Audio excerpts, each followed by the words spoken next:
The name's Bond. James Bond.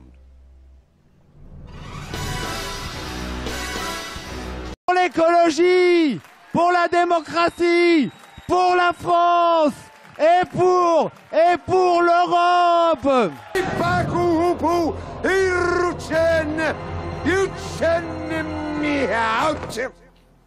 Vous pouvez compter sur moi. Non.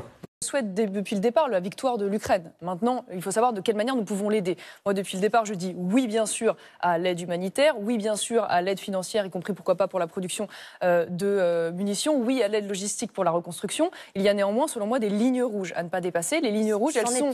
Pour une patriote, pardonnez-moi, la question était assez précise.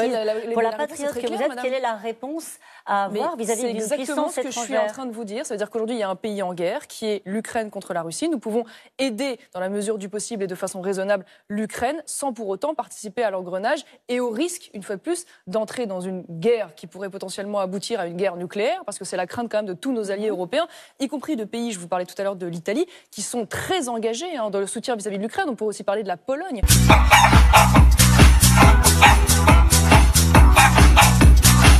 La dette, évidemment, qui est un sujet dramatique. Nous avons plus de 3 000 milliards de dettes en France.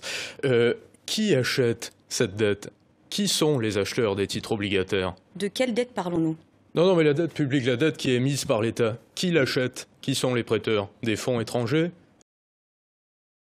Prisca Thévenot, vous êtes porte-parole du gouvernement. Nous émettons 284 milliards de titres obligataires cette année. Oui. L'agence France Trésor va devoir trouver des preneurs pour cette dette. Oui. Qui sont-ils? Des fonds chinois, américains? La Banque centrale?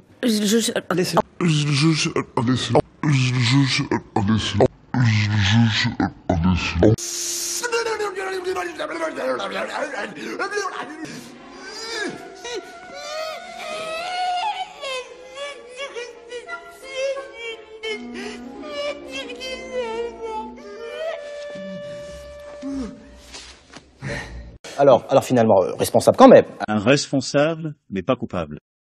Merci Madame la Présidente, Monsieur le Ministre, chers collègues. Écoutez, je n'avais pas prévu de faire cette intervention sur ce thème, mais comme le Président Marlex a eu l'élégance de souligner mon début de carrière chez le General Electric, je vais faire le lien avec le texte que nous avons aujourd'hui. Je remercie d'ailleurs dans son inélégance d'avoir confirmé ce que j'ai toujours dit, à savoir que le démantèlement d'Alstom a effectivement commencé quand je me retrouvais chez le General Electric avant 2012 et pas après. Tous ceux qui ont essayé de me faire passer pour un fou depuis des années en disant que ça avait commencé après mon départ en auront pour leur argent.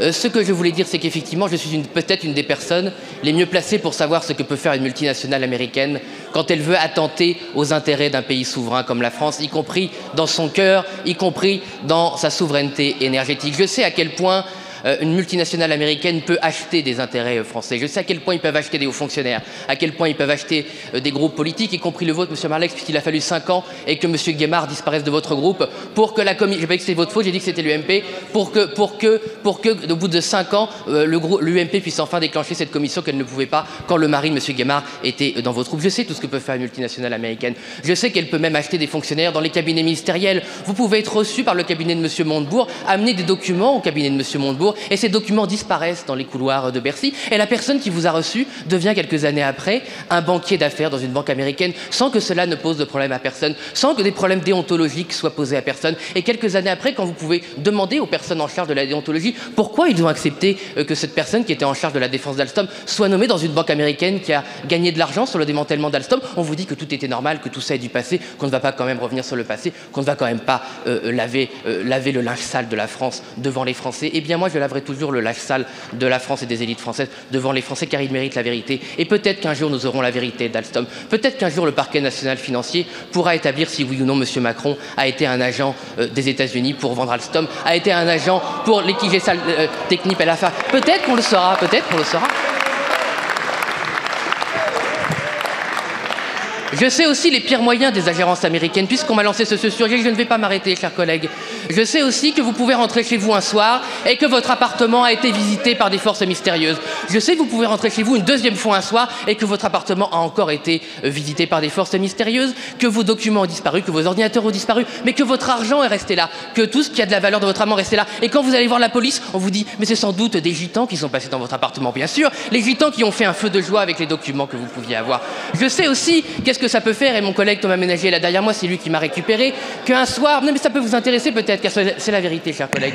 Qu'un soir, vous quittez le travail à 22h un samedi soir, et puis vous êtes pris dans une rue sombre, vous êtes agressé au couteau, vous êtes mis à terre.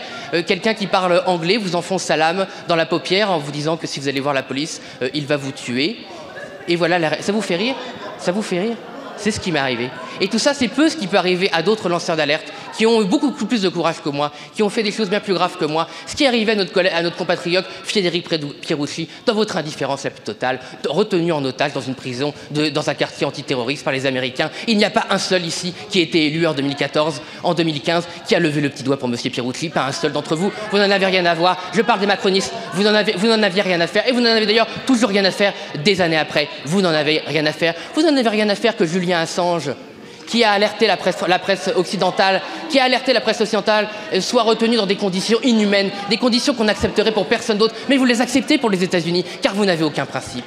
Vous passez votre temps à parler des ingérences étrangères, vous vous fichez bien du pouvoir du Qatar, vous vous fichez bien du pouvoir de l'Arabie Saoudite. Oui, bien sûr, la Russie est un régime autoritaire, mais qu'est-ce que le régime saoudien? Un régime qui condamne à mort en crucifiant les gens et leur coupant la tête. Vous trouvez ça formidable? Vous trouvez que ça mérite de faire un selfie avec le prince dirigeant de l'Arabie Saoudite? C'est ça vos principes? Vous n'en avez aucun.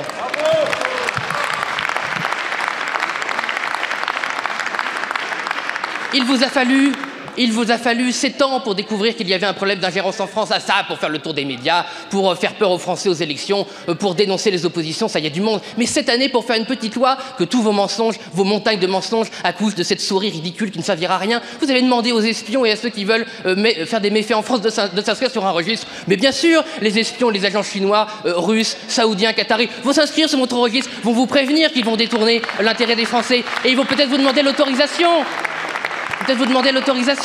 Quel dispositif très efficace? Deuxième dispositif efficace, un rapport tous les 2 ans. Ça nous fera une belle jambe de savoir effectivement que les États-Unis, enfin ça on ne saura peut-être pas parce que vous ne le dites pas, que le Qatar, la Russie, le Maroc et toutes les puissances qui veulent faire leur marché en France nous espionnent. Nous ne sommes pas au courant. Il faudra bien un rapport de plus pour le prouver. Bref, tout ce que vous voulez faire pour lutter contre la zérange ne servira à rien. Vous ne voulez pas lutter contre la corruption, vous ne voulez pas lutter contre la pourriture, parce que la pourriture est au cœur de votre système. Merci. Mission accomplie.